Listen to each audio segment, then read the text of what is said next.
अल्लाह ताला आपको सारे सॉल्व करवाऊँगा पेपर, और डेली का ये सिलसिला रहेगा भाई।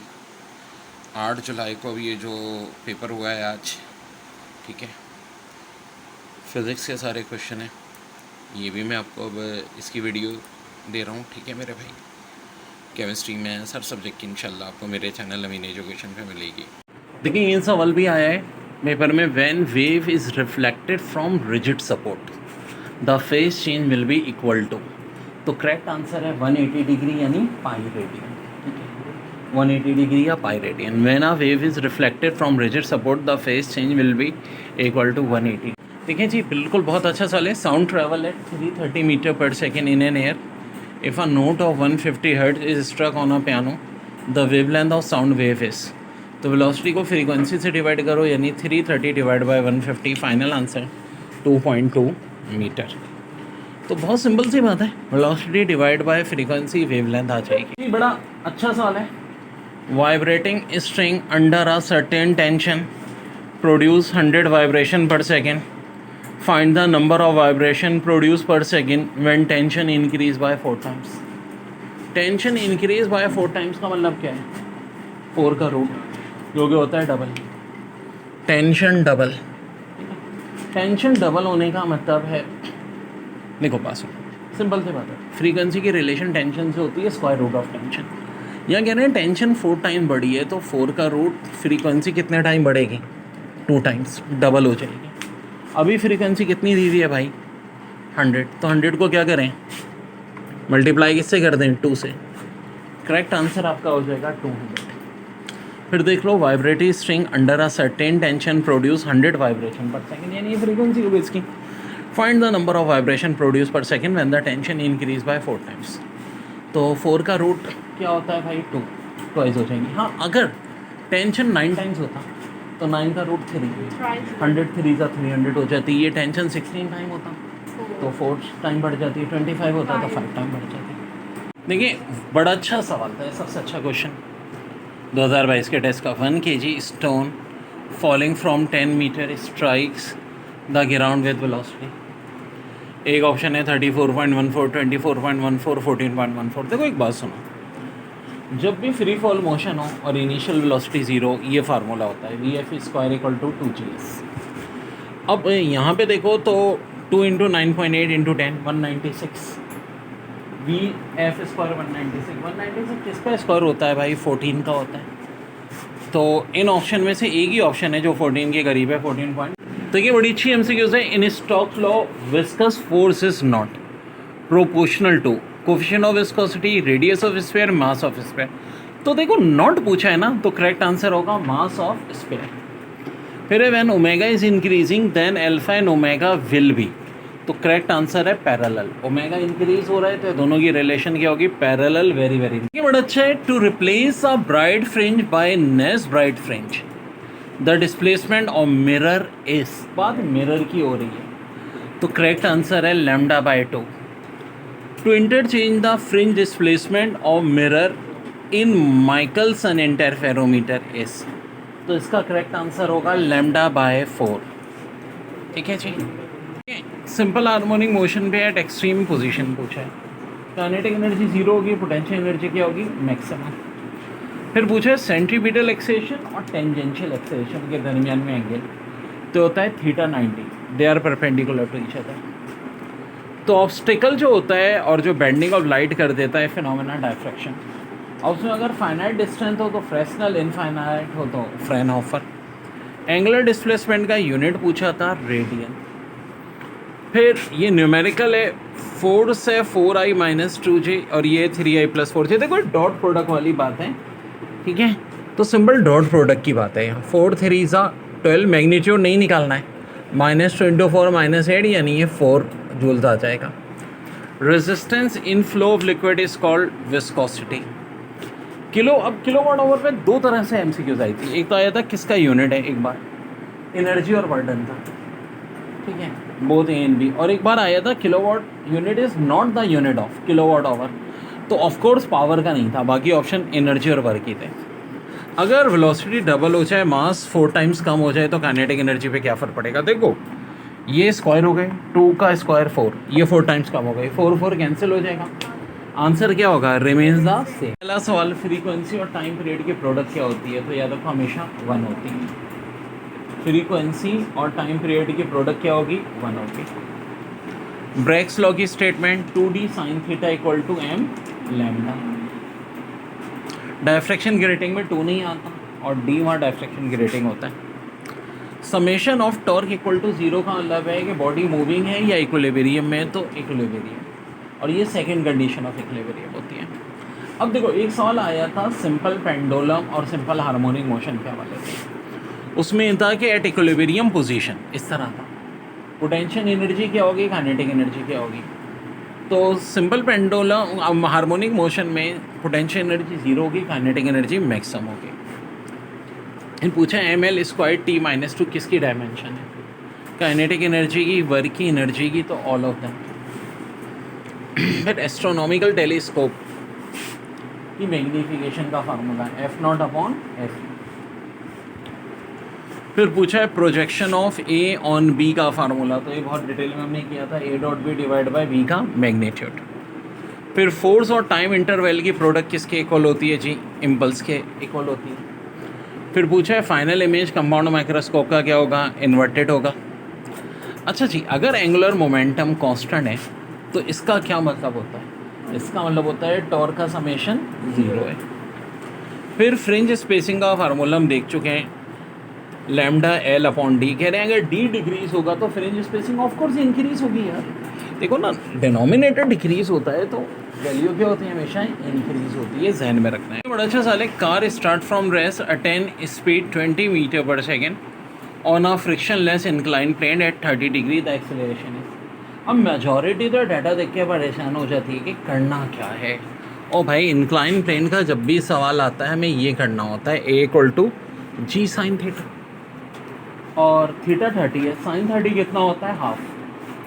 9.8 का हाफ, 9.8 का हाफ क्या होता है? 4.9 metre per second square. Initial या फाइनल स्पीड से कोई ताल्लुक नहीं है। अब यहाँ देखो 600 newton runs hills 4 metre high in 3 second, find power. तो जनाब पावर का एक मेरा ट्रिकी फार्मूला होता है, force multiply by height divide by time. ये 600 मल्टीप्लाई बाय 4 डिवाइड बाय 3 काटा, 200 मल्टीप्लाई बाय 4 800। फाइनल आंसर क्या आ जाएगा? 800। देखिए capital G universal constant gravitation, इसकी डायमेंशन बहुत पूछी है, m-1 l-3 t-2। और एक शिफ्ट में पूछा था कि डिस्कवर किसने किया था? कैवेंडिश ने। एक शिफ्ट में पूछा था कैवेंडिश ने डिस्कवर किस ईयर में किया था? 1798 में। तो कैपिटल जी में एनईडी में 3 सवाल इसी साल आए। कह रहे हैं पावर 0 कब होगी? जब फोर्स और वेलोसिटी के दरमियान में एंगल क्या होगा? तो देखो पावर का फार्मूला होता है v डॉट एफ, तो ऑफकोर्स थीटा 90 डिग्री पे 0 हो जाएगी। अब एक अच्छा न्यूमेरिकल आया है कि एस अगर 2 आ रहा है तो थीटा क्या होगा? तो फार्मूला होता है S equal to R theta where theta in radian. तो यहाँ 2 आ रहा है, आर उधर जाके डिवाइड, थीटा आ गया 2 रेडियन। ऑप्शन में 2 रेडियन था ही नहीं बल्कि 114 डिग्री था, क्योंकि एक रेडियन 57.3 डिग्री होता है, 57 को 2 से मल्टीप्लाई करते हैं 114 डिग्री। फिर एक बड़ा अच्छा सवाल था कॉन्सेप्चुअल कि जुपिटर का एक्सेशन ड्यू टू ग्रेविटी अर्थ से ज़्यादा होता है 2.63 में, तो बताइए मास वहाँ पे क्या होगा? तो मास ऑफ कोर्स सेम होगा, मास में तो कोई फ़र्क नहीं पड़ता ना, वेट पे पड़ता है। अब वेट पूछा जाता तो जितना जुपिटर पे वेट है अर्थ पे वेट उससे 2.63 टाइम कम हो जाएगा, और जितना अर्थ पे वेट है जुपिटर पे 2.63 टाइम ज़्यादा हो जाएगा। फिर पूछा था कि किसी इंसान का वेट जो है वो अर्थ पे 600 न्यूटन है, मून पे क्या हो जाएगा? तो वेट तो चेंज होता है, कितने हिसाब से चेंज होगा? 6 टाइम कम हो जाएगा। मून पे हमेशा 6 टाइम कम हो जाएगा, 600 को 6 से डिवाइड करें 100 न्यूटन। फिर पूछे वॉट पर मीटर स्क्वायर किसका यूनिट है? क्या लाउडनेस का, क्या इंटेंसिटी का? तो भाई दोनों का ही होता है। फिर सेंटीमीटर एक्सेशन का करेक्ट फार्मूला है, मैंने सारी चीज़ बहुत डिटेल में कराई थी, v square upon R, 4π² r upon R square, ठीक है, r ओमेगा स्क्वायर। तो जनाब ये सारे के सारे भी होते हैं। वेलोसिटी जब डिक्रीज़ होती है तो एक्सेलेरेशन भी क्या होता है? डिक्रीज़ होता है। डेसिबल यूनिट है इंटेंसिटी लेवल का। Change in angular momentum divide by change in time torque होता है। स्टैटिक फ्रिक्शन हमेशा काइनेटिक फ्रिक्शन से ज़्यादा होती है, और ये भी बहुत डिटेल में पढ़ाया था टॉपिक कि लेंस अगर ऑब्जेक्ट इन्फिनिटी पे हो तो इमेज एफ। बड़ा अच्छा सवाल है एनईटी के पेपर का। ए 1500 kg व्हीकल यानी car start with rest attain a velocity of 40 meter per second in 10 second. The force acting by it is, तो वी आई ज़ीरो, ज़ाहिर रेस्ट का मतलब है वी एफ 40, टाइम 10 सेकेंड है, A निकलता है V F minus V I upon T, 40 माइनस 0 upon 10, ये आ गया 4। अरे एक्सेलरेशन फोर्स आ गया तो फोर्स होती है F equal to M A. Mass आपका 1500 है, 4 से मल्टीप्लाई कर दीजिए, answer 6000 newton. Very very important. देखिए बड़ा है हमें, under what condition will the meter bridge be more sensitive? P equal to Q equal to R equal to S, मेरा ख्याल है यही वाली होगी, ठीक है। P equal to Q equal to R equal to S. और if 400 waves per second pass through a medium at a speed of 320 meter per second, the wavelength of this wave is। 320 को अगर हम 400 से divide करेंगे तो of course कितना आएगा? 0.8। तो इसका करेक्ट आंसर क्या होना चाहिए? 0.8 मीटर ही होना चाहिए, ठीक है बच्चों। जी हाँ, 320 divide by 400, 0.8 metre. MCQs, angular speed of minute hand clock is, this is fix, क्या होती है जी? Pi upon 1800 radian per second. देखिए कह रहे हैं ट्रांसफार्मर किस प्रिंसिपल पे बेस करता है, तो म्यूचुअल इंडक्शन। ये सारे 2022 के जो मोस्ट रिपीटेड हैं, ठीक है, सारे अब एक साथ। फ्रिंज स्पेसिंग का formula lambda L upon T. Compound microscope में focal length of eyepiece focal length of object से इक्वल होती है, लेसर या ग्रेटर। तो भाई याद रखो, कोई भी माइक्रोस्कोप हो, focal length of eyepiece हमेशा फोकल लेंथ ऑफ ऑब्जेक्ट से ग्रेटर होती है। टॉर्क कह रहे हैं मैक्सिमम कब होगी, तो देखो आर क्रॉस एफ फार्मूला होता है, और कॉस क्रॉस प्रोडक्ट कोई भी हमेशा थीटा 90 पे मैक्सिमम होती है, तो आंसर होगा 90 डिग्री। फिर पूछा था which of following represent the angular momentum formula.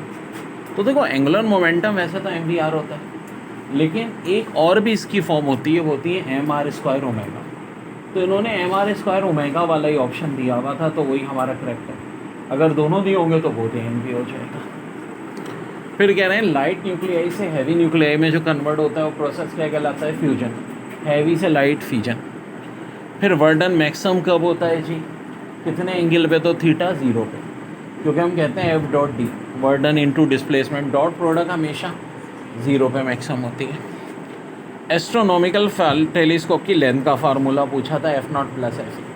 अब एक बात याद रखो, टेलीस्कोप कोई भी हो या एफ नॉट एफ ई से बड़ा होता है। और most abundant element in earth crust, ये केमिस्ट्री का साल फिजिक्स में पूछ लिया था, तो जी ऑक्सीजन होता है। Conductivity of super conductor infinite होती है। फिर कह रहे हैं अगर ऑब्जेक्ट एफ और टी एफ के दरमियान में, तो उसका इमेज क्या होगा? Rail and inverted. बहुत डिटेल में चार्ट बनाया था हमने। Rate of change of momentum बच्चों होता है फोर्स, और याद रखो अगर rate of change of angular momentum हो तो फिर क्या होता है? टॉर्क होता है, ठीक है। पी का एटॉमिक मास 242, नंबर दिया 94, नंबर ऑफ न्यूट्रॉन। तो नंबर ऑफ न्यूट्रॉन कैसे निकलते हैं? मास में से एटॉमिक नंबर माइनस करो, 242 में से 94 माइनस कर लो, 148 हो जाएगा। कंपाउंड माइक्रोस्कोप की मैग्नीफिकेशन का formula L upon F not 1 plus D upon F E. वहाँ याद रहे डी से मुराद लीस्ट डिस्टिंग और डिस्टिंग्विशन। कंपाउंड माइक्रोस्कोप की लेंथ है Q not plus P E. और जनाब ये बड़ी अहम एमसीक्यू है जो बार बार आ रही है कि अगर एक्सेलेरेशन ड्यू टू ग्रेविटी की वैल्यू हाफ कितनी डेप्थ में होती है, तो 1/2 आर ई में होती है। अगर मास और रेडियस दोनों अर्थ का हाफ हो जाए तो एक्सेलेरेशन ड्यू टू ग्रेविटी 19.6 हो जाएगा। अच्छा जी, अगर टू चार्जेस के दरमियान का रेडियस हाफ हो जाए तो फोर्स क्या हो जाएगी? 4F हो जाएगी,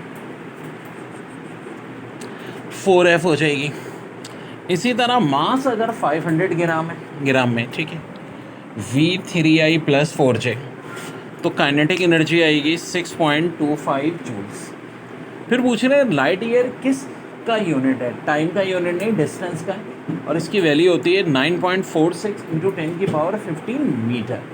किलोमीटर में दायरा पावर 12 रह जाएगी, जहन में रखें। बड़ी अच्छी MCQ है। To increase the length of string 2 times without changing the frequency. अच्छा, क्या होता है? Length is directly proportional to T square या T is directly proportional to length. हमें सीधी सादी बात है, हम क्या चाह रहे हैं भाई कि लेंथ को डबल कर दें। लेंथ को अगर डबल करेंगे तो टी कितने टाइम्स बढ़ेगा? 2 का स्क्वायर 4 टाइम्स। तो करेक्ट आंसर ऑप्शन बी। फिर कह रहे हैं ball thrown horizontally reaches the ground in 2 second, find the distance. 2 second में वो रीच हो गई ग्राउंड पे, पहला सेकेंड और दूसरा सेकेंड। तो इसका मतलब उसका एक्सेलरेशन किसके इक्वल होगा फ्री फॉल मोशन में? एक्सेलरेशन ड्यू टू ग्रेविटी, यानी कि उसने ट्वाइस ऑफ जी तय किया होगा। ट्वाइस ऑफ जी यानी 19.6 मीटर का डिस्टेंस, यानी कि ऑप्शन हो जाएगा सी हमारा करेक्ट ऑप्शन बच्चों।